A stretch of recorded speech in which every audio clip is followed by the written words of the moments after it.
Bonjour à tous et bienvenue dans ce Bat Reviews 19e du nom, notre podcast Made in Batman Legend consacré aux lectures Batman paru chez Urban Comics.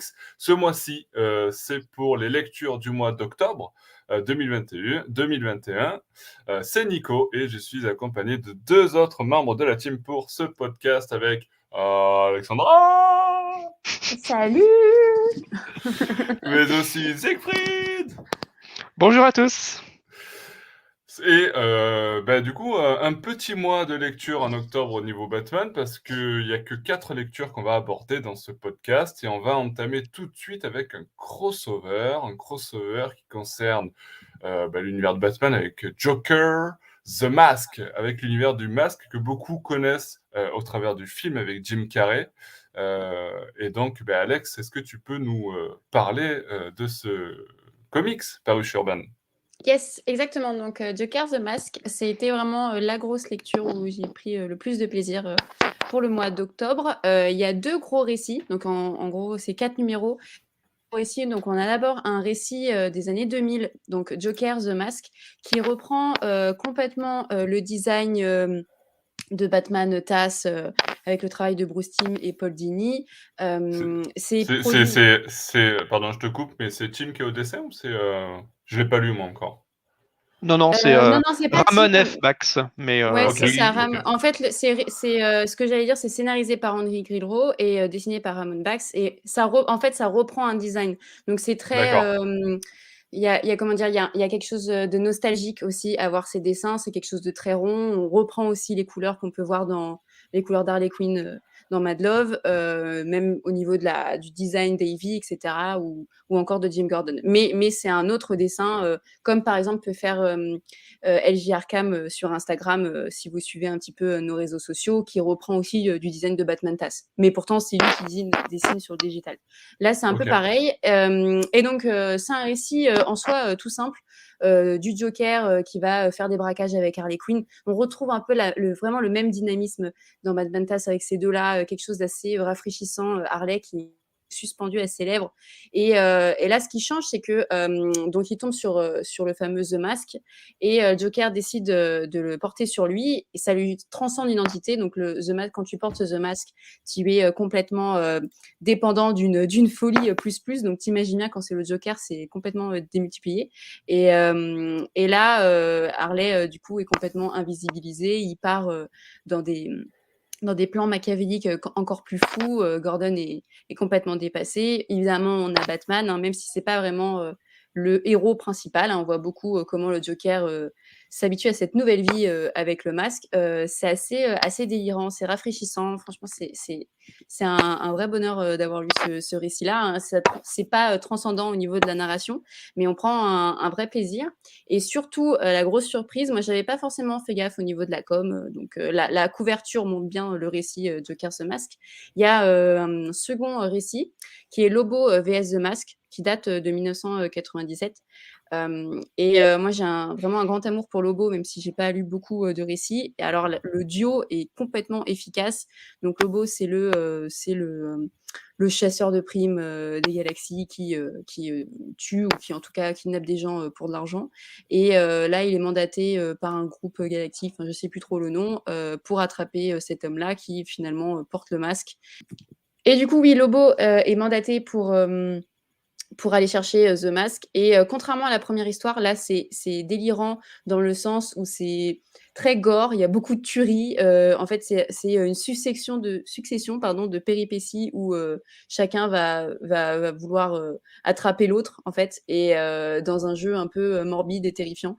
Et pareil, c'est assez exaltant comme lecture. Très très bien dessiné. Donc là, on est vraiment sur un autre design. On n'est pas du tout sur le design de Batman TAS.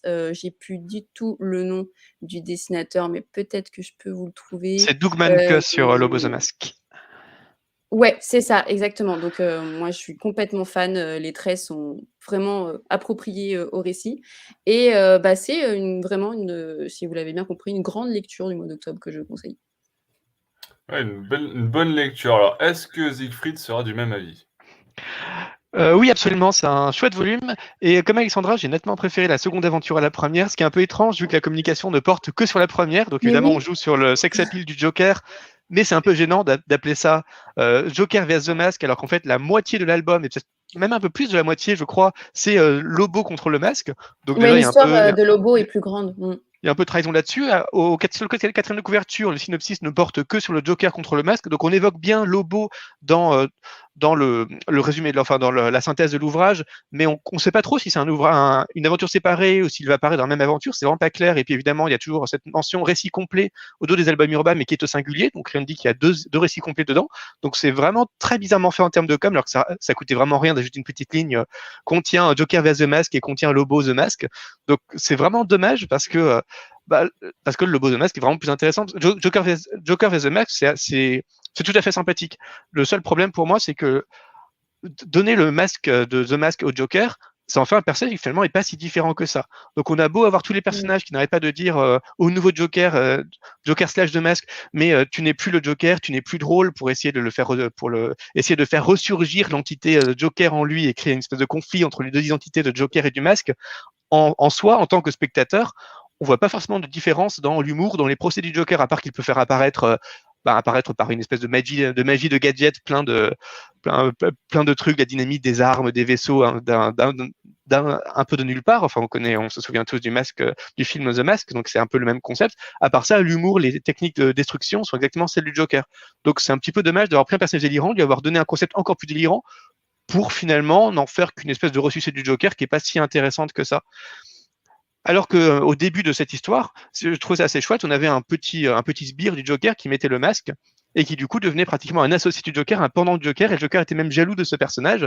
Alors c'était vraiment un personnage vraiment un n'importe qui aime le premier sbire venu, mais à partir du moment où il avait ce masque du masque, il devenait un véritable faire-valoir du Joker, voire une espèce de super Joker. Et j'aurais trouvé beaucoup plus intéressant de garder exactement le même type d'humour, le même type de dessin, enfin vraiment tout cet univers-là, mais en ayant le Joker contre un autre personnage devenant le masque, et d'avoir cette rivalité entre les deux. Je pense que ça aurait pu donner quelque chose d'assez chouette et de plus dynamique, de plus spirituel que ce qu'on a eu là. Là où le Lobo The Mask, bon, c'est formidable. Le dessin de Doug Mahnke, on dirait vraiment un dessin de comics britanniques indépendants, donc c'est vraiment assez sale, assez brut, ça change complètement. Bon, c'est co-scénarisé par Alan Grant. Bon, forcément c'est bien, vous connaissez mon amour d'Alan Grant, mais on voit Alan Grant qui retrouve vraiment aussi ce goût, parce que Alan Grant il a aussi commencé dans le comics indépendant britannique, et on retrouve ce goût un peu pour les Judge Dredd, des trucs comme ça, vraiment c'est sale, c'est trash, c'est violent. D'ailleurs le volume est déconseillé au moins de 15 ans à cause de cette histoire, parce qu'en soi le Joker vs The Mask est tout à fait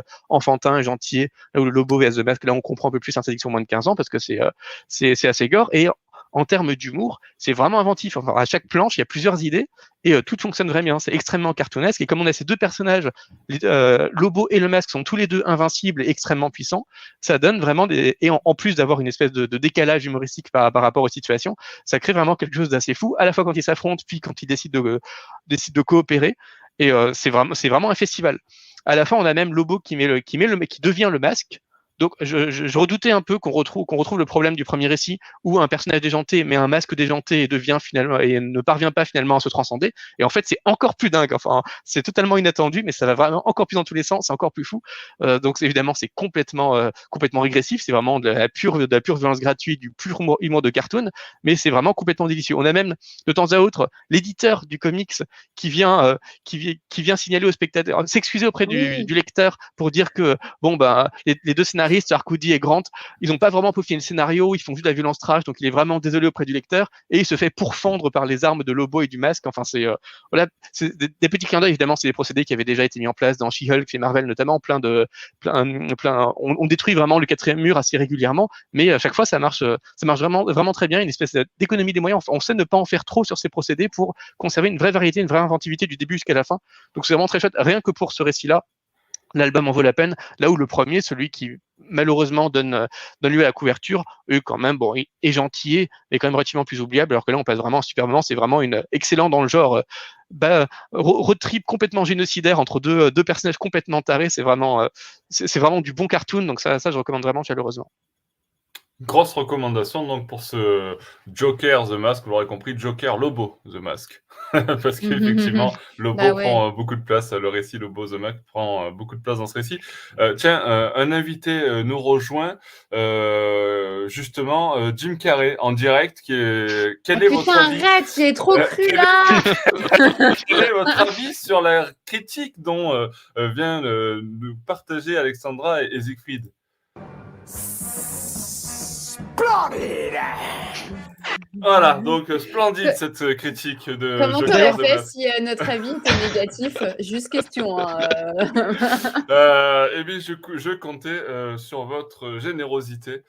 Bon, non, mais effectivement, je me doutais que vos avis allaient être positifs parce que j'ai vu quand même passer des avis un petit peu sur ces récits. Donc, je me doutais qu'il y avait Siegfried où j'avais quand même une petite réserve parce que Il y on sait avait jamais. Grant, alors forcément. Et voilà, effectivement. Donc, j'avais quand même plusieurs cordes à mon arc, comme on dit. D'ailleurs, j'aimerais juste rappeler que, comme souvent, Urban met des notices pour expliquer un peu tout le parcours du Joker jusqu'à ce volume-là, pour expliquer d'où vient ce crossover. Et la notice est vraiment particulièrement bien faite. Elle rappelle vraiment que, à la base, c'est du comics qui est vraiment trash, indépendant, c'est même des strips dans les années 80. Et c'est la version avec Jim Carrey en fait qui trahit un peu les comics pour en faire quelque chose de plus loufoque et de plus gentillet, et qui va être ensuite reprise dans certains comics pour en faire un truc plus cartoony. Enfin, c'est vraiment, ça rappelle vraiment bien l'histoire, les différentes étapes de l'évolution du masque. Ça donne envie de tout parcourir. Donc je dis pas toujours du bien des notices urbaines. Enfin, globalement, elles sont souvent bonnes, mais parfois elles sont vraiment un peu bizarres. D'ailleurs, j'y reviendrai aussi plus tard. Donc là, c'est vraiment à noter. Ça fait plaisir de voir cette dimension historique mise en avant par Urban, qui d'ailleurs, n'hésite pas à mentionner que chez Delirium, on trouve les volumes sur les comics du masque, enfin les volumes originaux du masque. Donc, Ils voilà, sont excellents d'ailleurs, hein, je les conseille vraiment, même si absolument. on est chez Batman Légende, Nico. Mais en plus, même l'édition en soi des Delirium sont très très belles, les couvertures sont éclatantes et les récits sont très cool. Pour avoir commencé, Oui, c'était voilà, oui. Tout à fait. Donc il y a vraiment cette publicité pour les volumes de Delirium chez Urban, donc c'est toujours plutôt classe comme clin d'œil. Je pense qu'il y a une espèce de partenariat aussi, mais ça fait quand même plaisir, d'autant que voilà, c'est une bonne invitation. Je pense qu'en ayant lu ce volume-là et quand on nous dit que les comics du Masque, les comics originaux publiés par Delirium sont un peu dans la veine du Lobo The Mask, bon, ça donne vraiment envie d'aller jeter un œil. Donc c'est vraiment une chouette introduction à cet univers-là. Et puis Lobo The Mask, même aussi purement indépendant, c'est vraiment super. Ok, très bien. Alors, tu parlais justement des autres introductions d'Urban Comics dans d'autres ouvrages, peut-être certains ouvrages qui ont été publiés lors de ce mois-ci, de ce mois d'octobre, qu'on va évoquer, peut-être le prochain. Tiens, Siegfried garde la parole. On va évoquer Batman Arkham, spécialement consacré à Mr. Freeze. Qu'as-tu pensé de l'introduction d'Urban et éventuellement du récit en lui-même, de l'ouvrage en lui-même? Bon, alors, comme vous le savez, globalement, les Arkham, c'est des anthologies que j'aime vraiment bien, contrairement aux mythologies. Donc, à chaque fois, je le rappelle, que les mythologies, c'est vraiment décevant et les Arkham, c'est souvent très très bien. Et effectivement, ce volume Mr. Freeze est vraiment très convaincant. Tiens, Siegfried, je te coupe, mais bon, Joker The Mask, j'ai laissé passer parce que je savais que tu allais dire du bien. Mais maintenant, tu rajoutes encore une note positive dans ce podcast avec ce Batman Arkham consacré à Mr. Freeze. Rien ne va plus. Putain, mais on a monté en level. Genre maintenant, on a des sons et tout. Genre c'est fou, c'est fou. Et attention les sons. Hein. Tu veux que je te refasse un petit coup? Attention, alerte, Siegfried. Siegfried, tu peux continuer. Bon, en plus, c'est pas très juste parce que à chaque fois je dis du bien des Arkham, donc on pouvait se douter que j'en dirais du bien là à nouveau. Donc rappelons que c'est le 4e volume, je crois, après ceux consacrés à Ivy, au pingouin double face, avant le Sphinx en décembre et l'épouvantail l'année prochaine. Il n'y en aura que 6 en tout, donc voilà, c'est le 4e sur 6 et on connaît déjà le contenu des 2 prochains. La notice historique est globalement bien faite. Enfin, en 1 page et demie, on retrace plutôt bien toute l'histoire de Freeze, depuis l'époque où il était Mister Zero, quand il écrit en 59, jusqu'à l'après Heart of Ice, l'épisode de Batman Task, qui le remet vraiment sur le devant de la scène. Comme sur le pingouin, j'ai juste trouvé très curieux. Enfin, on sent que le rédacteur de ces notices est très cinéphile. Et du coup, je ne sais pas si vous vous souvenez sur le pingouin par exemple, il passait peut-être, enfin il y avait une bonne partie à notice qui était consacrée à l'acteur qui avait joué le pingouin dans la série de 66 et il nous déployait toute sa filmographie, ce qui était assez curieux. Donc c'était Burgess Meredith, donc il a une sacrée carrière, mais enfin c'était quand même plutôt étrange. Et là c'est un peu pareil. Chaque fois qu'il peut mentionner un réalisateur ou un acteur, bah, il va le faire en mettant à chaque fois des titres de films auxquels il a collaboré entre parenthèses. Et ce qui fait que sur une notice qui fait à peine une page et demie, bah, on doit avoir plus d'un paragraphe, un paragraphe et demi qui n'est qu'une liste de films plus ou moins connus. Donc c'est sympa, mais ça tient plus de l'anecdote mondaine que de l'information, de l'analyse. Or, dans une notice qui est aussi courte, où il faut parler de tout Mr. Freeze, on pourrait peut-être passer plus de temps à analyser qu'à donner juste des anecdotes marrantes. Voilà, c'est marrant d'apprendre que Otto Preminger, qui est un immense réalisateur, a joué le rôle de Mr. Freeze dans la série de 66. Pourquoi pas? C'est marrant d'apprendre que Elie Wallach, qui est aussi un très grand acteur, a joué Mr. Freeze pareil dans la même série de 66. Mais peut-être qu'il y a un moment où faire la liste des acteurs qui ont joué le Mr. Freeze dans la série de 66 et rappeler à chaque fois entre parenthèses plusieurs des films dans lesquels ils ont joué et faire ça à chaque fois qu'on mentionne quelqu'un pour essayer de rattacher à une liste de films, à une filmographie, c'est peut-être un peu too much quand on pourrait passer plus de temps à analyser les différentes évolutions de Freeze, par exemple. Donc voilà, j'ai trouvé ça. Et une question Est-ce que c'est importante pas une quand manière même. Est-ce qu'il évoque Schwarzenegger? Oui, bien sûr, impossible de faire autrement. Est-ce que c'est pas une manière de peut-être attirer un lectorat qui n'est pas forcément qui sont pas très comics et qui connaissent peut-être plus au niveau de la cinématographie parce que justement en librairie là où j'ai bossé mon libraire se demandait vraiment à qui étaient destinés les Batman Arkham parce qu'au niveau de la qualité ça il y a aucun souci. Je te rejoins Siegfried sur le fait que Mr. Freeze est tout aussi excellent et qu'il y a 3-4 récits qui vraiment sont absolument à lire pour mieux comprendre ce personnage, beaucoup mieux que de lire Urban Link avec ce déchet. Oui. Ce déchet, hein, c'est un mot que j'aime utiliser pour ce bouquin-là.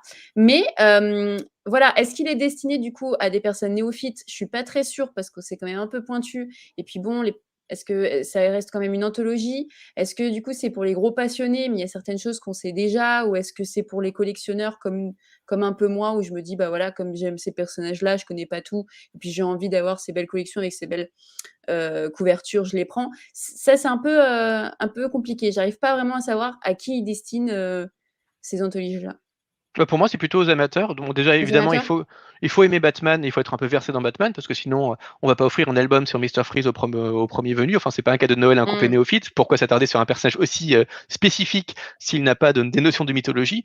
Et je pense qu'il y a assez de fans de Mr. Freeze, notamment grâce à TAS, pour que ça puisse faire un joli cadeau à quelqu'un qui aime un peu Batman, mais qui n'aura probablement pas ce volume-là. D'autant que c'est un personnage qui est à la fois attachant et impressionnant, et tout le volume est là pour le rappeler. Les histoires sont plutôt bonnes, elles sont peut-être même de meilleure facture dans la moyenne que d'autres volumes Arkham. Donc ça fait un joli cadeau, et puis la plupart des récits sont complètement inédits en français, ou en tout cas n'ont jamais été publiés dans un format similaire. Il n'y a pas eu d'anthologie Freeze auparavant en français. Donc je pense que c'est un bon cadeau pour les amateurs, et peut-être même pour des gens un peu pointus qui vont y trouver une espèce de gourmandise, parce que bon, évidemment Freeze, d'ailleurs on le voit dans le volume, Freeze à part j'ai eu un accident, je suis devenu tout froid et je peux plus sortir, et j'essaie de sauver ma femme qui est cryogénisée. Il a aucun background, et c'est assez dingue en fait au début les histoires sont assez sympas parce que voilà, on parcourt de nouveau ce background à chaque fois de façon très légèrement différente. Il y a un moment où on se dit, bon, finalement, ils n'ont rien inventé sur Freeze. C'est assez dingue de ressasser à chaque fois les mêmes choses, à chaque fois nous faire une story qui raconte exactement la même chose. C'est presque un peu répétitif. Donc, c'est pas là qu'on va vraiment apprendre des choses sur Freeze, mais c'est là qu'on va avoir une série de récits qui sont globalement, qui sont voilà, tout à fait sympathiques, tout à fait agréables à lire, qui donnent une bonne image de Freeze. Ouais, donc pour moi, c'est sûr que si un lecteur pointu, il cherche une connaissance supplémentaire, il la trouvera pas là. Oui. Par contre, si on aime bien Batman et qu'on cherche juste à se plonger mieux dans son univers par le biais des méchants et par le biais surtout de récits qui sont de qualité et qui sont variés, là, la série d'Arkham, elle est parfaite. Non, Mais mais c'était intéressant. Je voulais avoir un peu ton avis dessus. Après, moi, l'autre problème aussi, mais là, qui ne fait pas forcément défaut à Arkham, voire même qui l'avantage, c'est cette idée d'avoir lancé en même temps Batman Arkham et Batman Mythologie. Encore une fois, complètement d'accord avec toi. Il y a beaucoup trop d'alchimie dans ce podcast. Je ne sais pas ce qui se passe, mais Batman... je remets l'alerte. Merde, je vais casser les oreilles aux gens, ils vont plus nous écouter. Non, Batman Mythologie, je trouve ça très très moyen. Et en fait, dans mes achats du mois, j'ai pas envie de lire deux anthologies. C'est pas intéressant en fait. Je vois pas quelle est la stratégie vraiment en me disant que de lancer ces 2 collections-là. Ça Bon, me après, paraît un peu fou. ils sortent pas le même mois, hein, puisque ils alternent Doom Ouais, mais Mythology c'est et assez Arkham, mais c'est espacé quand vrai même. que C'est assez c'est tout. espacé et c'est le même type de récit, tu vois? J'aime bien Ouais, les après, c'est tous les mois. anthologies, mais j'aime bien les récits aussi, tu vois? Les anthologies, tu sais que tu vas lire des trucs courts et cetera, tu pioches de temps en temps, tu pas forcément de lire en entier. Des fois, il y a des trucs où j'ai envie de plus de rentrer dedans. Tu vois? C'est après des moments de lecture et là quand même, ouais, quand même, en termes de parution, c'est assez fréquent quand même et Oui, je suis d'accord, c'est d'autant que intéressant. les anciennes anthologies, enfin les Justice League Anthology, Joker Anthology, les DC Anthology, enfin les anciennes, vous vous en souvenez peut-être, étaient beaucoup plus espacées. Du coup, à la sortie Oui, de chacune de ces anthologies, c'était une complètement. espèce de mini-événement. C'était vraiment la marque un peu de prestige urbain a fait son anthologie avec des super notices, un vrai travail. Ça sort une fois tous les 3 mois, donc il y avait une espèce d'événement pour un volume un peu exceptionnel. Donc c'était vraiment chouette. Là, effectivement, je pense que même les libraires savent plus savent plus où donner la tête parce que la première fois qu'on leur annonce des anthologies, ils vont se dire ah oui c'est indispensable, il m'en faut 15 dans ma librairie. Et puis en fait le mois suivant il y en a une autre, et puis le mois suivant encore une, et puis le mois suivant encore une. Bon bah et après les Arkham qu'est-ce qu'ils vont inventer? Enfin c'est on perd vraiment, ça, je suis tout à fait d'accord avec toi, on perd ce côté remarquable que devrait avoir une anthologie pour quelque chose qui devient presque ouais ça devient trop courant et ça paraît presque négligé du coup. Enfin on devient beaucoup plus dur par rapport à ces Mmh, parutions là parce qu'on a trop d'éléments de comparaison, que tout sort en même temps et que du coup bah, on devient plus exigeant, on doit faire des choix. C'est un petit peu dommage, oui. mmh, complètement.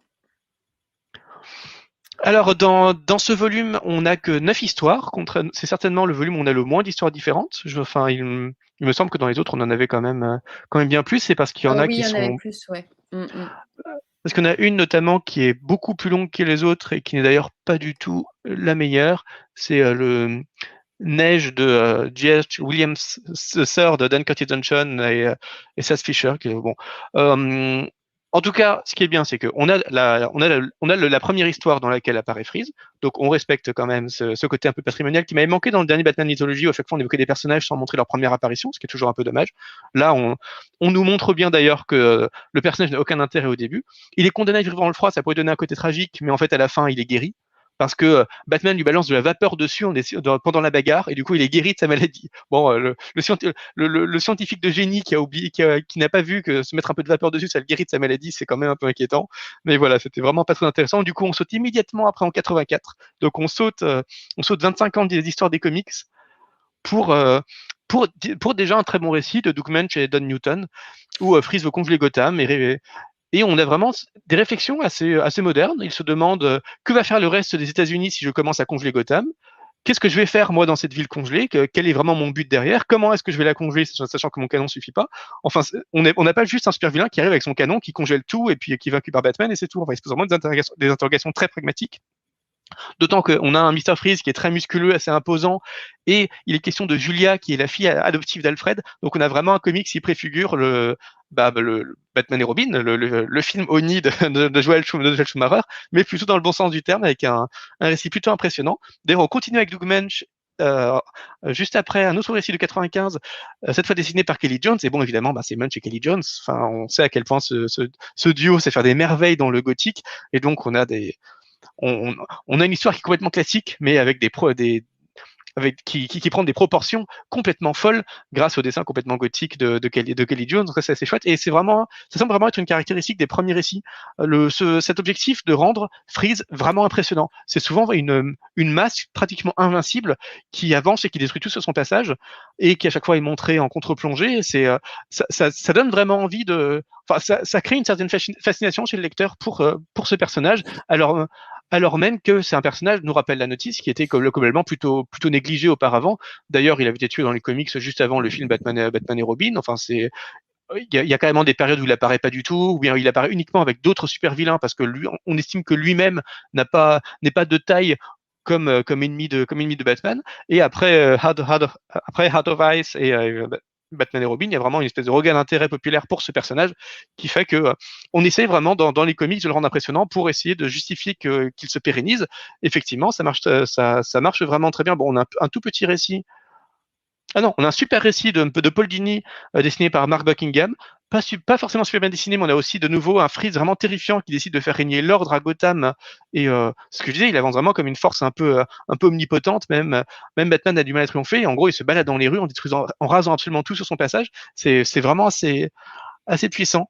Oui, on a un Robbie Morrison dessiné par Charlie Adlard, qui est pourtant dessinateur de Walking Dead, donc c'est quelqu'un qui sait faire des choses, mais là qui est assez mineur. On a le récit le plus faible, à mon avis, du volume, qui est celui de Torres et David Lopez en 2005, où Freeze envisage de se suicider. Et donc, il essaie de trouver plein d'objets qui lui rappellent sa femme pour essayer de créer une espèce de suicide mémoriel où il rejoindrait sa femme tout en gelant Gotham. Quelque chose qui pourrait être introspectif et assez fort et qui, à mon avis, tape quand même plutôt à côté. On a aussi le récit le plus long, malheureusement, c'est pas du tout celui qui m'a le plus convaincu. Je sais pas si tu te souviens, Alexandra, mais c'est tu disais quelque chose, Nico? Non.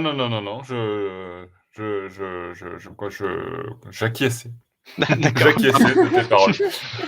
On peut couper cette partie, Penny, peut-être. Parce que... Le pauvre. Alors, le récit le plus long de l'anthologie n'est malheureusement pas du tout le plus convaincant à mon avis. Je ne sais pas si tu te souviens, Alexandra, c'est ce récit qui a lieu dans les débuts de Batman, avec une origin story de Freeze, et où Batman essaie de rassembler toute une équipe d'experts pour lutter contre un petit mafieux. Enfin, on ne sait pas trop pourquoi il a autant d'importance, pourquoi Batman a besoin de recruter autant de gens, et qui finit par se croiser avec Freeze. Donc Freeze n'est pas forcément l'antagoniste principal de cette histoire. Et l'histoire est vraiment extrêmement longue. On voit vraiment comment Batman recrute chacun de ses alliés qui sont par ailleurs totalement inconnus de la continuité. Enfin, c'est vraiment pour ce comics qu'il décide de se constituer une équipe. Donc c'est assez chouette de se dire que on a un Batman avant Dick Grayson, donc un Batman qui commence seulement à tisser des liens, d'ailleurs plutôt conflictuels avec Gordon et Dent. Donc ça, c'est des choses qui sont quand même plutôt sympas à étudier, et qui, comme il ne sait pas encore forcément comment combattre le crime, va essayer de rassembler une équipe de 6 ou 7 experts chacun dans son domaine, en se disant que c'est peut-être la meilleure manière de lutter contre le crime, et qu'il va découvrir qu'en fait, tout le monde n'est pas aussi bien préparé, aussi discipliné, aussi rationnel que lui. Et certes, il l'aide bien, mais peut-être qu'il vaut mieux lutter en solitaire. Donc la morale est plutôt intéressante, même s'il s'en saisit pas tout à fait à la fin. Mais le récit est vraiment extrêmement long dans ce recrutement de chacun de ces personnages, alors qu'on les revoit même pas par la suite. Donc c'est à se demander pourquoi vraiment on y consacre autant de temps. Et le récit globalement a un style de dessin qui ressemble un peu à la Chris Burnham. Donc c'est pas... Il y a parfois, comme chez Burnham d'ailleurs, c'est celui qui dessine notamment les Batman de Morrison, donc il y a de temps en temps quelques réussites, quelques idées de plans qui sont vraiment chouettes, mais globalement c'est un dessin qui est entre le cartoon et le quietly, donc c'est quelque chose d'assez curieux, qui peut parfois fonctionner parce qu'il y a une idée un peu originale qui fait que ça ressort, mais globalement je trouve que ça ne parvient pas vraiment à donner au comics la gueule qu'il voudrait avoir. Bizarrement, c'est l'histoire de Scott Snyder et James Tynion the Four, juste après, c'est une des celles qui m'a le plus convaincu dans cette anthologie. Alors que bon, on sait que Snyder déjà, c'est pas un des scénaristes les plus appréciés chez Batman Legend, et Tynion the Four, j'ai souvent quelques greffes contre lui, mais là c'est dessiné par Jason Fabok, et bon, Fabok c'est quand même souvent magnifique. Et on a qui raconte une espèce de Freeze psychotique qui essaye de sauver Nora de Bruce Wayne, et donc cette fois fait de Bruce Wayne le grand méchant milliardaire qui interrompt l'expérience sur Nora et qui provoque l'accident de Freeze. Et en fait, on découvre au fur et à mesure de l'histoire qu'en fait Freeze est complètement fou, que Nora n'est pas du tout la femme qu'il aime, c'est une femme inconnue qui est cryogénisée depuis les années 40 et que donc il n'a absolument jamais connue, mais qui essaie de se donner le bon rôle dans ses souvenirs, dans la manière dont il raconte son histoire, pour faire de Bruce Wayne le méchant et de lui le chevalier blanc sauvant sa bien-aimée, alors que c'est complètement faux. Donc les dessins sont vraiment épatants pour retracer toutes ces sortes de folie, et pour rendre Freeze vraiment impressionnant, à la fois dans ses moments destructeurs et dans ses moments d'humiliation pratiquement quand il est ramené à la réalité. Donc c'est vraiment très chouette. Et la dernière histoire, on en avait déjà parlé il y a quelques mois. Je ne sais pas si vous vous souvenez de cette anthologie de comics sur l'été. Sur l'été, c'était en gros les super-héros, les super-vilains en vacances. Ah oui. En vacances estivales. Et je crois que ça n'avait pas du tout été publié en été d'ailleurs. Enfin, c'était un fail éditorial assez étrange. On en avait parlé il y a quelques mois, je ne sais plus du tout quand, dans les Bat Reviews. Et donc, on a une dernière histoire qui, curieusement, avait déjà été publiée dans ce volume-là. Donc, clore sur une histoire déjà publiée, c'était un peu étrange. Donc, c'est une histoire qui est très mineure, très mignonne, hein, d'ailleurs. C'est Freeze qui se balade avec son méga robot dans Gotham, et qui découvre qu'il y a un vendeur de glace qui utilise le visage de Freeze et le nom de Freeze comme logo pour sa marque. Donc il vole ce camion de glace, et il s'apprête à tuer les deux marchands de glace avant de découvrir que il est touché par leur histoire, et il raconte quelques banalités un peu mélodramatiques, mais voilà, ça le touche, et du coup il leur prend des glaces et il leur réserve le spot à Gotham à ce camion de glace auquel il accorde le droit d'avoir son logo. Donc c'est vraiment Le branding. Voilà, c'est un peu bizarre comme concept, mais ça m'avait déjà bien plu par sa légèreté dans la précédente anthologie, et ça me plaît bien là. Et au moins, contrairement à beaucoup des autres anthologies, on finit sur 2 récits qui sont vraiment très chouettes. Celui de Snyder, Tynion et Fabok, voilà, qui est vraiment beau et dans le côté dramatique, qui est vraiment très réussi. Et il y a celui-là qui est vraiment très léger. Donc on finit vraiment sur une touche positive et surtout 2 approches très diverses de Freeze, qui peuvent donner envie d'en découvrir plus, même si, comme je signalais tout à l'heure, toute cette série de récits rappelle aussi à quel point finalement on ressasse tout le temps la même chose, et chaque scénariste qui traite Freeze pour la première fois veut forcément raconter son origin story alors même que c'est toujours la même origin story. Donc ça peut donner un côté fastidieux et ça peut donner l'impression qu'il n'y a pas grand chose à raconter sur Freeze finalement, puisqu'à chaque fois on doit revenir aux mêmes choses. Ça c'est un peu dommage, c'est pas un personnage qui est aussi malléable que peut l'être le Joker par exemple. Là il y a comme une espèce de passage obligé de raconter tout le temps la même chose, avec des différences qui sont relativement minimes, mais il n'empêche que l'anthologie est quand même vraiment très bien. Comme je disais, c'est une des anthologies les plus moyennes dans le bon sens du terme parmi les Arkham, parce qu'il y a pas de récit vraiment nul. Alors qu'il y en a, généralement, il y a toujours un ou deux qui étaient assez douteux dans les précédentes. Il y a plusieurs récits qui sont vraiment bien. Il y a pas de récit vraiment nul. Il m'a quand même moins plu que le récit sur Ivy, que l'anthologie sur Ivy, parce que l'avantage de l'anthologie sur Ivy, c'est que il y avait beaucoup de récits qui montraient vraiment Ivy dans toute sa profondeur. Ouais. Qui étaient vraiment des études psychologiques vraiment très poussées d'Ivy, de sa relation assez névrotique à Batman. Enfin, c'était vraiment c'était assez complet. Tu arrivais à comprendre globalement toute l'étendue de l'esprit que pouvait avoir Poison Ivy et qui était ce personnage. Alors que là, sur Mr. Freeze, c'est pas très poussé, quoi. Oui, voilà, il y avait plus de récits qui étaient vraiment puissants, déjà parce qu'il y avait une variété de styles graphiques qui était aussi beaucoup plus importante et qui était plus marquante sur Ivy, et beaucoup des études qui essayaient vraiment de saisir le personnage d'Ivy dans une vraie complexité psychologique et avec une modernité qui était assez percutante, là, ça reste quand même globalement plutôt superficiel. C'est très sympa, on voit vraiment Freeze avec toute sa puissance, mais enfin, globalement, ça reste... c'est pas l'anthologie qui va vous convaincre que c'est le meilleur vilain de l'univers de Batman, mais les récits sont très agréables à lire et ça reste une anthologie que je recommande. Mais voilà, comparativement à celle qui traite d'Ivy, c'est vrai qu'on n'est pas dans le même degré d'introspection et la même profondeur de personnage. Ok, j'ai failli remettre l'alerte, mais comme tu as un peu compensé avec le rapport à Poison Ivy, bon, on n'a pas besoin de mettre l'alerte cette fois-ci.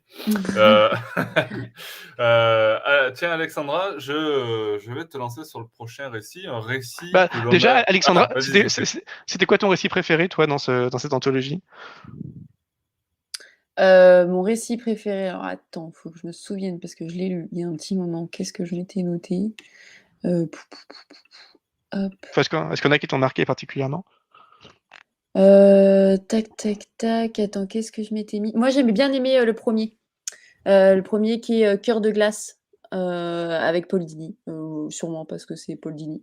Et que j'aime beaucoup ce personnage et qui revient un peu sur les origines, etc. Moi, ça m'a plutôt plu. Mais après, globalement, c'est pas forcément c'est comme tu disais un peu, on se rejoint pas mal. Il y a plus des récits qui m'ont marqué avec Poison Ivy. Là, globalement, c'est pas forcément certains récits qui m'ont plus marqué d'autres, c'est l'objet en lui-même que j'ai trouvé intéressant et la nouvelle perception que j'ai de Mr. Freeze qui complète du coup les adaptations au cinéma, etc. quoi. Je pense que c'est quand même très intéressant, pas forcément quand tu es très très fan, mais quand tu veux un peu plus en savoir de ce personnage, c'est un beau cadeau. D'ailleurs, petite remarque, comme l'anthologie est chronologique, j'aurais bien aimé que, au moment où sort le film, au moment où sort l'épisode Art of Ice de Batman TAS, on aurait pu juste avoir un photogramme dans l'anthologie à ce moment-là. Enfin, ça coûterait pas grand-chose, il me semble, donc on les mentionne rapidement dans la notice. Mais dans la mesure où, d'ailleurs, la notice le mentionne, la série, le film et la série animée ont vraiment un impact très fort sur la perception par la population de Freeze et donc son renouveau dans les comics. Ça aurait été pas mal d'avoir à chaque fois au bon moment juste un photogramme pour dire voilà, à ce moment-là il y a ce film-là qui sort. On montre une image pour rappeler ce que c'était, pour le réactualiser dans l'esprit des gens, et ça montre un peu la continuité chronologique. Enfin, ça m'aurait bien plu, plutôt que de tout avoir seulement dans la notice au début, que l'anthologie elle-même retrace vraiment une chronologie de Freeze. Enfin, ma foi, ça... Ouais, mais du coup, il faudrait qu'il refasse ça pour tous les autres. Il faudrait qu'il refasse ça pour tous les autres. Oui, bah, ils auraient pu Ouais. le faire pour tous les autres, mais là, en Bah l'occurrence, oui, c'est oui, vraiment important parce que complètement. la notice elle-même rappelle que au moment de la série 66, Freeze, c'est vraiment personne, mais que grâce à la série, il regagne une certaine popularité. Pareil pour Batman Tass. Enfin, il marque vraiment cette influence du média sur le personnage, ce qui était moins le cas pour les précédentes Mm. itérations. Donc ça se serait justifié. Et en plus, Et il y aurait de quoi faire avec les autres personnages, parce que finalement, c'est très intéressant aussi de savoir qui ils ont pris. Avec tout le panel de vilains qu'il y a dans Batman, ils ont pris quand même des personnages qu'on voit beaucoup d'adaptations cinématographiques ou films d'animation, et des personnages qui ont aussi évolué avec le temps et qu'on a vu grandir. Donc, tout à fait. Double Face, le Pingouin, Poison Ivy, enfin, c'est des personnes, même un néophyte, il sait très bien qui c'est. Pingouin dans Burton, Double Face avec les films de Nolan, enfin, c'est très ancré. Donc, ouais, ils auraient pu carrément faire ça, mais on est meilleur qu'eux, donc c'est pour ça que nous, on a dit allez hop, levée de stylo, lâcher de stylo plutôt, le truc là. Tiens, justement, lâcher des stylos. Alors Alexandra, garde la parole, Ouais. puisque, je vais te demander de nous parler de Batman 3 Joker. Alors, petit aparté, effectivement, vous le savez, on a déjà évoqué Batman 3 Joker dans notre Bat Talk, dans notre dernier Bat Talk.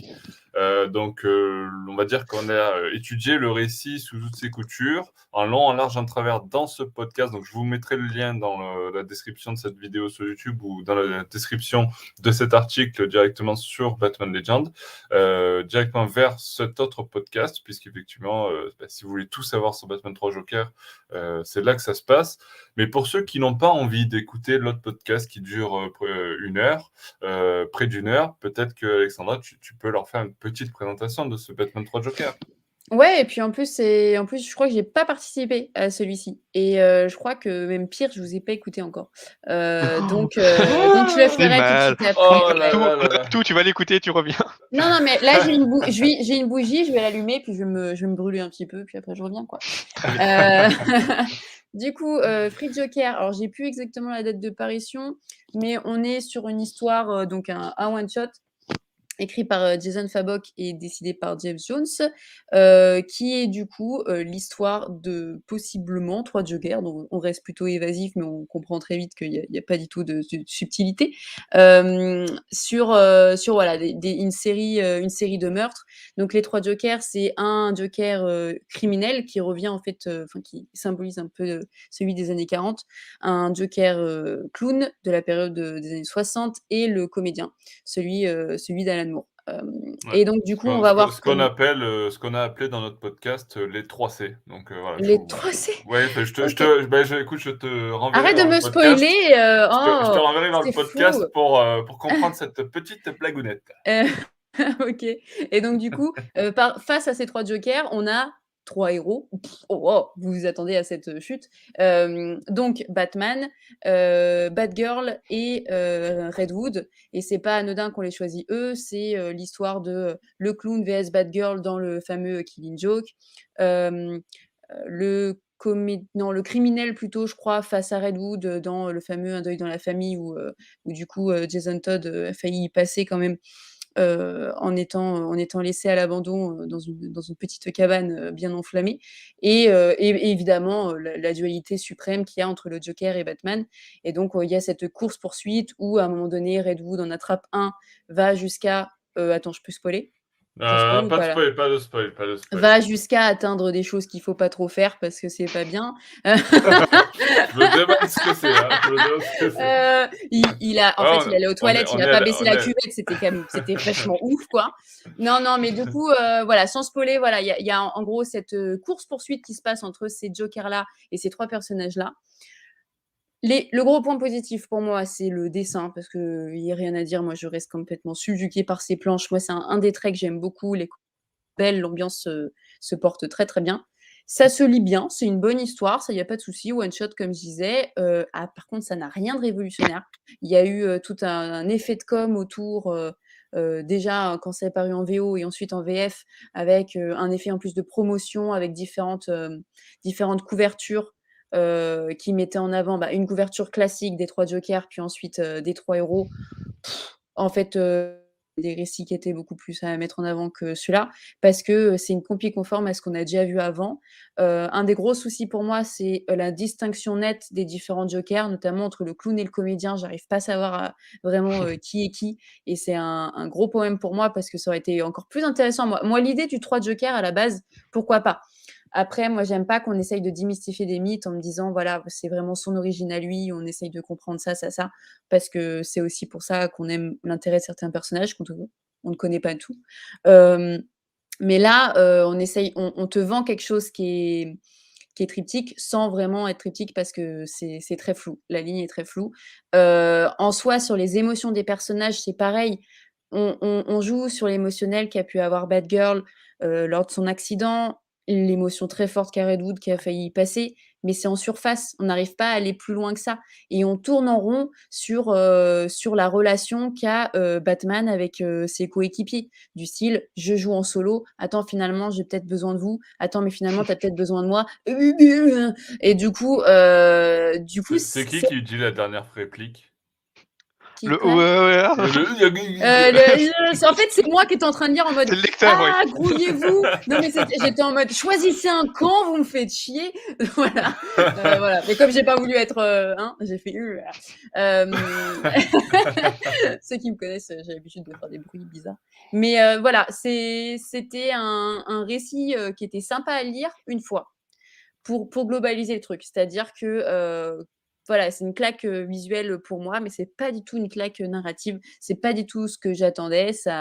En plus, si vraiment ça voulait changer et basculer les codes, t'aurais pas du tout fait un tome de ça. Ça n'aurait pas eu la place, ça aurait eu la peine de développer encore plus. Et à la fin, en plus, c'est très très rapide dans l'idée de relation entre Batgirl et Redwood. J'ai pas du tout aimé ça. Enfin, ça voilà, c'est assez problématique. Et pour moi, c'était voilà, comment dire, ressortir des choses qui ont fonctionné, donc Killing Joke, Un deuil dans la famille, des grands mythes, les mettre à l'époque contemporaine, peut-être pour rendre accessible à ceux qui ne connaissent pas, mais bon, c'est toujours mieux de peut-être lire les comics de base, mais en ratant le coche, quoi. Donc à lire si vous êtes curieux, mais pas forcément à garder chez vous, si je peux finir comme ça. On peut finir comme ça, puis effectivement, on vous renvoie toujours vers notre podcast, notre Bat Talk spécial sur Batman 3 Joker, sur lequel on s'est écharpés tous ensemble sur ce récit qui, effectivement, aura marqué quand même un petit peu les lecteurs que nous sommes d'une manière ou d'une autre.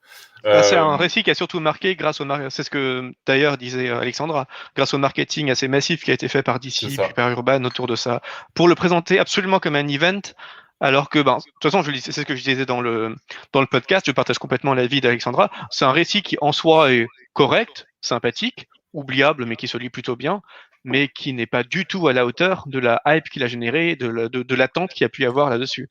C'est pas du tout le récit qu'on nous avait promis quand on nous disait il y a plusieurs années, en fait, il y a 3 Jokers, c'est la folie, et c'est Geoff Johns qui va vous faire un récit, ça va être complètement dingue, ça va révolutionner tout ce que vous croyez savoir du Joker. C'est un récit en plus où il y a 3 Jokers, donc imaginez un peu le plan de fou. Déjà qu'un Joker tout seul c'est destructeur, mais à 3 Jokers ensemble, ça va être complètement mortel. Et en fait, il se passe absolument rien. Et c'est quelque part, ces 3 Jokers ensemble sont moins fous que la plupart des récits avec un seul Joker. Enfin, c'est vraiment extrêmement décevant par rapport à l'attente qui avait été créée, alors que le récit en lui-même se lit correctement, quoi. Donc c'est Et pour le coup, et c'est actuel parce qu'on va en faire un prochain podcast, mais je suis beaucoup plus hypée et je trouve qu'il y a beaucoup plus d'arcs narratifs assez, le mot révolutionnaire est un peu fort, mais assez innovant dans Future State. Et limite, j'aurais compris des actes promotionnels plus forts sur Future State qu'il y a eu sur Free Joker. Oui, tout à fait, oui. Il faut dire que l'avantage de Future State, c'est qu'il y avait une certaine liberté aussi des scénaristes et des auteurs pour créer cet univers complètement fou. Et du coup, ce qui fait qu'il y avait moins d'attente aussi, parce qu'on savait pas trop quoi attendre. On savait que ça serait dans le futur, mais c'est beaucoup plus vague. Il n'y avait pas de vraies promesses précises de la part de DC, donc on était plus ouvert aux possibilités. Alors que là, ça fait des années que Jones nous a promis, il y a 3 Jokers, je vais vous le raconter, donc forcément, ça fait monter la hype. Et puis avec DC derrière qui disait, ça va être un chef-d'œuvre, tout le monde doit l'acheter, on va faire 15 couvertures alternatives, on va vous le ressortir dans 15 éditions différentes pour les 25 prochaines années. Bon, forcément, on s'attendait à un récit de fou. Et forcément, en comparaison, on est déçu, mais effectivement, Future 7, on va y revenir, c'est quand même tellement plus intéressant, tout simplement. Complètement. Ouais, fin des spoils sur notre prochain podcast quand même. Effectivement, Tout n'est pas bien, rassurez-vous, il y aura des choses à nuancer, donc Oui. écoutez-le quand Oui. même. Allez quand même l'écouter. Oui, un podcast qui durera certainement plus d'une heure ou environ 1 heure. J'imagine qu'on aura un peu plus de choses à développer que ça. Mais en attendant, je vous propose de passer au dernier récit et dernière lecture de ce mois d'octobre. C'était un nouveau crossover. On avait parlé déjà du premier tome de Batman Fortnite qui était arrivé donc le mois dernier.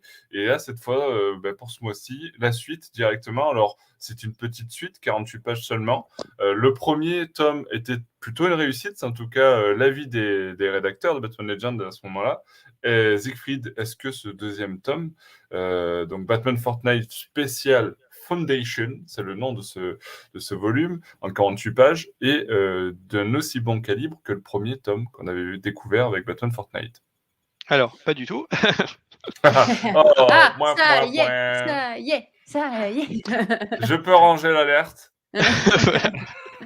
Alors, bon, déjà, ça essaie de se présenter comme une suite directe du précédent, mais on voit pas vraiment de lien immédiat entre les deux. Donc c'est plus une suite opportuniste, alors même que le premier s'achevait sur il y avait une vraie conclusion, mais il y avait quand même une ouverture à la fin qui nous montrait effectivement que le Batman Kiri tirait d'une manière ou d'une autre les ficelles.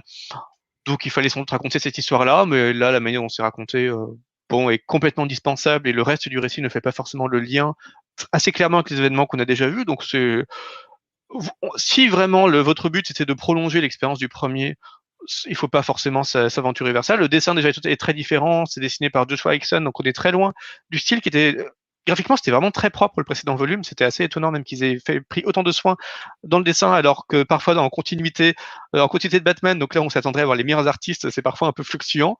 Là ils avaient vraiment fait des efforts pour quelque chose qui était vraiment partiellement convaincant. Là ils ont opté pour un style qui est assez pictural, donc qui est vraiment très joli, mais qui n'a absolument rien à voir avec ce qu'on peut venir chercher déjà avec le précédent volume et avec ce qu'on peut venir chercher dans les adaptations de Fortnite, où on s'attendrait à quelque chose au mieux de cartoony, éventuel, ou au pire au moins de propre, de joli sans plus. Là vraiment c'est un style qui est pratiquement lyrique et qui colle pas du tout avec l'histoire qu'on raconte ou avec le précédent volume, donc c'est assez étrange. Donc le fameux Fondation, alors j'ai dû regarder sur internet pour savoir ce que c'était que Fondation, parce que j'ai joué un peu à Fortnite, mais quelques heures il y a quelques années, donc c'est vraiment pas un truc un univers qui m'a parlé plus que ça. Donc la Fondation, c'est un skin de rareté épique qui n'est jamais sorti, donc peut-être que les wikis que j'ai lus n'étaient pas à jour, hein, je vous préviens, c'est pas sûr. Donc voilà, c'est un skin de rareté épique qui a été vu dans l'événement Zero Crisis, dans le chapitre 2 saison 6, qui apparemment correspond à la saison 16 de Fortnite. Et apparemment, ce skin s'est enfermé lui-même dans le Zero Point pour le stabiliser. Donc j'imagine pour préserver le monde d'une destruction imminente. Et c'est après c'est le leader des Seven, enfin je sais pas du tout ce que c'est.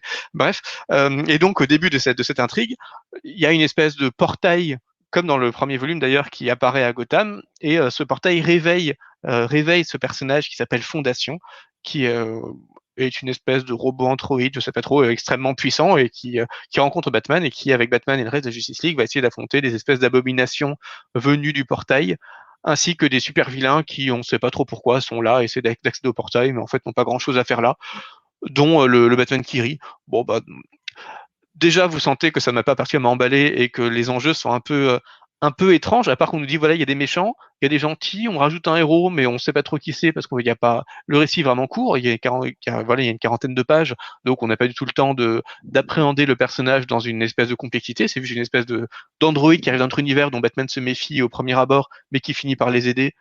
Et puis c'est tout, ça va pas plus loin alors qu'il donne son nom à l'ouvrage. Ils vont affronter le Batman Kiri dans les 5-6 dernières pages et c'est tout. Et ça ne clôture même pas l'aventure, puisqu'il se passe un truc avec le Batman Kiri qui en fait est juste un nouveau rebondissement, et on nous annonce donc une suite. Donc c'est vraiment étrange après un premier volume Batman Fortnite qui était aussi généreux, où chaque fascicule racontait pratiquement sa propre histoire, et il y avait vraiment des moments selon les fascicules, des moments dramatiques et assez forts, parfois même quelques moments assez mouvants, notamment dans cette nouvelle rencontre entre Batman et Catwoman. Enfin c'était vraiment un joli concentré d'action et d'émotion en plusieurs fascicules, et qui prenait le temps de raconter ces histoires. après ce volume-là, c'est vraiment curieux de faire paraître juste ce petit truc de 48 pages qui a pas grand-chose à raconter, qui vient juste s'intercaler entre le précédent volume et un hypothétique volume suivant. Je sais pas s'il est paru en VO, j'ai pas exactement suivi, j'aurais dû, désolé, mais qui n'existe pas encore en VF, alors qu'on aurait très bien pu imaginer de le faire paraître plutôt avec la suite directement plutôt qu'en volume indépendant. Et alors que le premier volume, justement, j'étais assez surpris parce que, évidemment, quand on entend Batman Fortnite, on s'attend tous à un comics extrêmement opportuniste qui va juste nous vendre de la licence à gogo pour vendre ça à des enfants de 8 ans, des cérébrés qui veulent juste le code Fortnite qui est à l'intérieur, et du coup, on se soucie pas du tout de l'histoire. Le seul but, c'est de vendre des jouets. Et or, on nous avait fait un récit qui était vraiment extrêmement solide, y compris pour un fan de Batman qui ne connaît rien à Fortnite et qui s'intéresse pas à Fortnite. Alors que ce second volume, c'est juste purement opportuniste. Donc, il y a un certain soin qui est apporté à la dimension artistique, même si c'est pas du tout cohérent avec le reste. Donc il y a un travail éditorial qui est assez surprenant, mais à part ça, le volume ne raconte pas d'histoire, n'est pas intéressant en soi, ni par rapport à ce qui était raconté auparavant, ni d'ailleurs, je trouve, par rapport à ce qui est raconté après. Enfin, je suis désolé, mais j'ai plus envie de voir le Batman qui rit. Donc malheureusement, voilà, ils se sont associés à Scott Snyder pour raconter cette histoire, parce qu'évidemment, il fallait la supervision de Snyder pour que cette histoire soit à peu près canon avec le reste. Donc et voilà, il fallait justifier ce retour du Batman qui rit après les événements qui ont lieu dans la continuité, le faire intervenir dans Fortnite, on ne sait pas trop comment. Et d'ailleurs, à ce sujet, le récit n'a plus rien à voir avec Fortnite. Au moins dans le premier comics, Batman et Catwoman et Harley d'ailleurs, arrivés dans le monde de Fortnite, et donc on reconnaissait beaucoup des codes de Fortnite, et c'est assez chouette de voir comment ces personnages découvraient les codes du jeu vidéo Fortnite. Pas tous d'ailleurs, parce que la construction était bizarrement laissée de côté, mais enfin globalement tous les restes, ça crée un décalage assez sympathique. On peut pas parler, par exemple, on réapparaît au bout d'un certain temps. Enfin, c'était assez sympathique. Et là, on oublie complètement tout, puisque toute l'intrigue se passe à Gotham. Donc, il y a vraiment plus rien de Fortnite, à part voilà ce skin légendaire dont on sait pas grand chose et dont le comics ne donne pas, sur lequel le comics ne donne pas forcément envie de se pencher davantage. Donc voilà, c'est vraiment totalement dispensable à tout point de vue. D'accord. Alexandra, je ne te demande pas ton avis sur ce récit. Pas du tout. Ça m'intéresse pas du tout. Je fais des sélections de choix de récits par manque de temps, d'argent ou de ce que tu veux, et même si apparemment le 1 avait l'air cool, voilà, moi les trucs de crossover comme ça, c'est même pas que je suis pas, gameuse ou pas, hein, c'est pas une question, et du coup, quand j'ai vu le 2, je me suis dit: «Ça a l'air tellement nul». En fait, j'aime pas quand ils commencent à surfer sur des trucs comme ça, et là, la vie de Siegfried, est enfin, comment dire? Je sentais que c'était ça alors que j'ai pas lu le truc. Donc soit je suis médium, soit, ça sentait quand même un peu la merde. Mais je Voilà. pense vraiment que le premier pourrait te plaire. Vraiment. Oui, oui, oui, mais du coup, comme je disais, j'ai vu vos avis et j'ai peut-être testé le premier. Mais voilà, l'idée encore de lancer, enfin, limite, à ce que j'ai compris selon ton retour, c'est que faire un tome, c'était bien et que ça suffisait en soi. Mais comme ça a marché, qu'ils ont fait un succès et que, ils ont un prix dégressif dessus et qu'ils jouent sur le fait que c'est un jeu connu, ils ont lancé un deuxième, et de fonctionner comme ça me dérange un peu, quoi. Ouais, effectivement, c'est assez décevant du coup, ce second tome de Batman Fortnite. Je crois qu'on a fait le tour des lectures pour le mois d'octobre. Merci Siegfried, merci Alexandra pour votre présence sur ce podcast Merci à toi. ce soir. Et merci encore une fois à tous ceux qui nous écoutent. Vous êtes toujours plus nombreux à nous écouter. D'ailleurs, merci à ceux qui nous envoient des messages sur Instagram, Twitter ou Facebook pour nous soutenir et nous encourager à continuer ces podcasts. Ça fait chaud au cœur et je prends rarement le temps de vous remercier aussi chaudement. Donc, c'est fait. Et on se donne rendez-vous donc pour le prochain podcast qui sera donc le fameux Bat Talk consacré au Future State Batman. Il y aura beaucoup de choses à dire. Et d'ici là, comme d'habitude, prenez soin de vous et à bientôt pour de nouvelles aventures de Batman. Ciao, ciao, ciao! À bientôt!